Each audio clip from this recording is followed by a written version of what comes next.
Different different మూవీస్కి or else డైరెక్ట్గా నీకు షూటింగ్ కాల్స్ వస్తుంటాయి? అది డిపెండ్స్. అప్పుడప్పుడు డైరెక్ట్ పిలుస్తారు, కానీ most of the times auditions ఉంటాయి. సో అలా ఆడిషన్స్కి వెళ్ళి మిస్ అయిపోయిన క్యారెక్టర్స్ ఏమైనా ఉన్నాయా? ఆడిషన్స్కి వెళ్ళి మిస్ అయిపోయిన క్యారెక్టర్స్ లేవు, కానీ డైరెక్ట్గా పిలిచి మిస్ అయిపోయిన క్యారెక్టర్స్ ఉన్నాయి. మన మెన్షన్ సో ఇది మ్యాజిక్లో యాక్ట్ చేస్తున్నా కదా, while I was acting in magic, అప్పుడు షూట్ మధ్యలో they call me for Devara. Actually దేవరాలో ఒక మంచి రోల్ ఉంది, ఒక కొన్ని డేస్ షూట్ ఉంటుంది, మీరు రాగలుగుతారా అని పిలిచారు.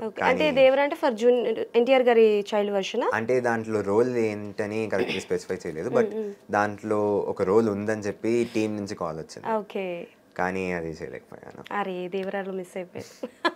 బట్ ఇట్స్ ఓకే, దేవరా వల్ల కలికి వచ్చింది. Very positive minded. ఎవరి పోలికలు ఇవి, మదరా ఫాదరా? ఇద్దరి పోలికలు. ఇద్దరు వెరీ పాజిటివ్. సపోజ్ నువ్వు ఎప్పుడైనా షూటింగ్ నుంచి వెళ్ళేటప్పుడు, అంటే నాకు తెలిసి బేసికల్గా ఎవరో ఒకరు ఉంటూ ఉంటారు అనుకుంటా నీకు, మమ్మీ కానీ ఫాదర్ కానీ. సో ఎప్పుడైనా సరే షూటింగ్ నుంచి వెళ్ళిన తర్వాత ఇంకొంచెం బాగా చేస్తే బాగున్ను ఆర్ ఎల్స్ బాగా చేసావు అని మోటివ్ చేసిన వాళ్ళు ఎవరైనా, అంటే లైక్ ఎవరు కరెక్ట్ ఎక్కువగా చేస్తుంటారు నీకు? నాకు వచ్చి నాన్న he points out the negatives which I did. అమ్మ points out the positives, like బాగా చేసావురా, ఆ సీన్ బాగా చేసావు, you did this action well, అది కరెక్ట్గా చేసావు అని చెప్తుంటారు.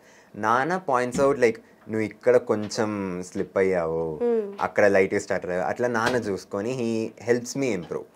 And my mom keeps supporting me and helps me stay positive all the time. Okay, your uh mom's kid are papa's kid? Mom's kid. మామ్స్ కిడ్డా? నాకు అర్థమైంది ఫోన్ చేసి మాట్లాడినప్పుడే. సో ఇప్పటి వరకు నీకు రెమ్యునరేషన్స్ అన్నీ వచ్చి ఉంటాయి కదా, సో అది నువ్వు చూసుకుంటావా మమ్మీ అయినా? అంటే నేను మైనర్ కదా, సో నాకు బ్యాంక్ అకౌంట్ లేదు, దాని గురించి అంత ఐడియా లేదు. ఓకే, ఏదైనా సరే నాన్న చూసుకుంటారు యాక్చువల్లీ, డాడీ. సో నీకు ఒకవేళ అవకాశం వస్తే, నీకు ఊహ తెలిసి నీ బ్యాంక్ అకౌంట్ వచ్చి నీకు ఫస్ట్ రెమ్యునరేషన్ వస్తే మీ పేరెంట్స్కి ఏం గిఫ్ట్ ఇస్తావు నువ్వు? What you want to give them?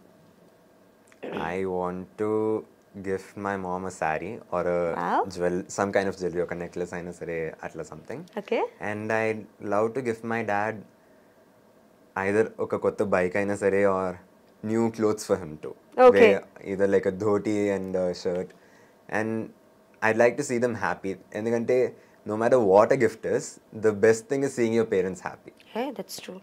నాకు ఒక 15 ఏళ్ల కుర్రోడితో మాట్లాడినట్లయితే తెలుసా, వెరీ మెచ్యూర్డ్ పర్సన్తో మాట్లాడుతున్నట్టుంది. యూఆర్ వెరీ మెచ్యూర్డ్ అబ్బా, నిజంగా. I heard this a lot. చాలా మంది ఏం చెప్తారంటే చిన్న పిల్లోడ్లో ఎవడో ఒక ఓల్డ్ మ్యాన్ ఇరుక్కున్నట్టున్నావు. అయ్యో, నేను ఓల్డ్ మ్యాన్ అని అనలే కానీ మెచ్యూర్డ్గా మాట్లాడుతున్నావు, చాలా పద్ధతిగా, చాలా బాగా మాట్లాడుతున్నావు.